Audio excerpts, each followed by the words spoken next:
Olá pessoal, hoje vou explicar como transformar a moeda em slime. Então, eu fiz isso com este e antes era uma moeda e agora está um slime. Oh, estão a ver? Um slime. E então eu vou explicar passo a passo como é que eu fiz isso. Então, eu não sei se com vocês vai resultar, mas assim vou dizer os passos que eu fiz. Então, primeiro eu adicionei um bocadinho de creme hidratante. Depois adicionei pasta de dentes. Deixei repousar até que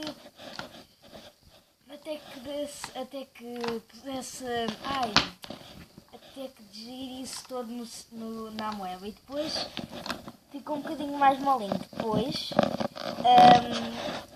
um dia ou dois depois, eu pus mais pasta de dentes e misturei e depois ficou um bocadinho pegajoso.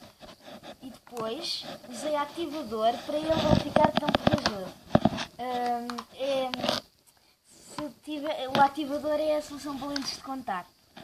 Se tiverem solução para lentes de contacto, podem fazer esta receita. Mas acho que também resulta se mexerem. Pronto, não sei, só estou a dizer mesmo como é que eu fiz. Então, é isso. Adeus. Até ao próximo vídeo.